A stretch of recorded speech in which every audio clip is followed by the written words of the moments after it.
Tree kangaroos are real kangaroos, but they live much of their lives above the ground, moving through mountain rainforests instead of open plains, where most people expect kangaroos to be.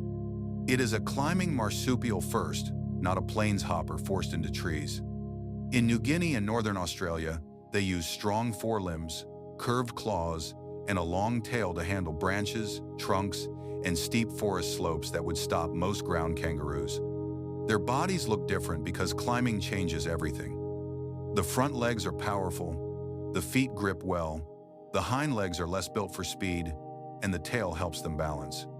Those details look unusual, but they are practical for life above the ground. A tree kangaroo can move slowly on the forest floor, almost awkward at times, but once it reaches a trunk, it becomes much more confident, steady, and controlled. Many species live in cool, wet cloud forests, where moss covers branches, leaves collect water, and mist can hide an animal only a few meters away. During the day, a tree kangaroo may rest on a wide branch, pressed into leaves where its reddish-brown coat blends with wet bark, shade, and broken patches of light. This posture also keeps its body close to support instead of exposed on thin outer twigs. When it feeds, it often reaches for leaves first, then adds ferns, flowers, fruit, moss, bark, or other plant material when that food is available nearby.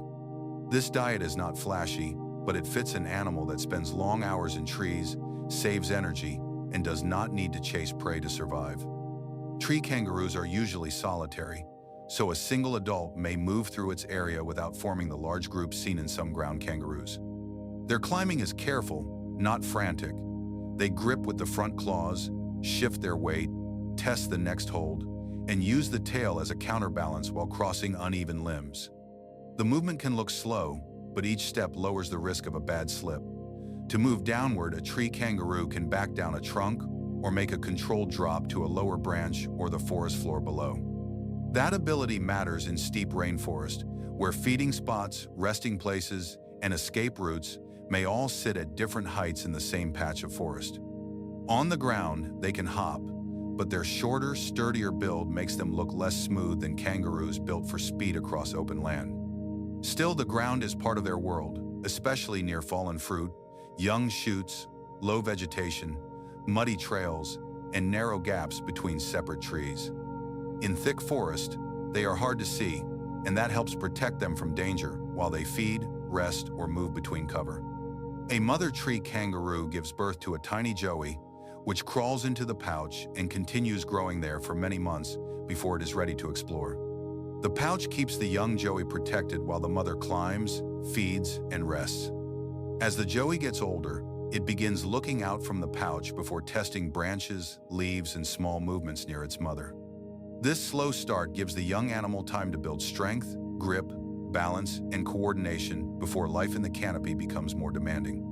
Tree kangaroos do not need dramatic behavior to be interesting. Their survival depends on patience, grip, balance, good cover, and knowing the forest well. Rain can make branches slick, but their claws and padded feet help them hold on while the canopy moves with wind, water, and shifting weight. In the highlands, cool nights and heavy moisture shape daily life, so sheltering in thick leaves can be as important as feeding. Some tree kangaroos come from very limited ranges, which makes each forest area important for food, shelter, breeding, travel, and safety. When forest is cut or disturbed, the problem is not just fewer trees. It can break the roots these animals use above the ground. A gap in canopy can turn a safe route into a risky trip on the ground. Hunting and habitat loss have put several tree kangaroo species under pressure, especially where people, gardens, roads, logging, and forests are competing for space. Conservation work often depends on local communities because protecting tree kangaroos also means protecting the forest people live near, travel through, and use. It has to work with the people who share that landscape. Healthy cloud forest does more than hold one rare animal. It supports birds, insects, plants, streams, soil, and many other species at once. A tree kangaroo's life is quiet compared with big predators, but it shows how specialized an animal can be without leaving its forest. Every climb, rest, feeding stop, and cautious movement is tied to the structure of the trees around it, from high limbs to fallen logs. That is what makes the tree kangaroo so unusual. It carries the kangaroo name into a world of trunks, fog, leaves, vines, and steep forest. It is still a kangaroo, but its daily world is vertical, wet, and crowded with plants. And in that hidden canopy, this animal survives by doing something simple very well: holding on, moving carefully, choosing cover, and staying close to the trees.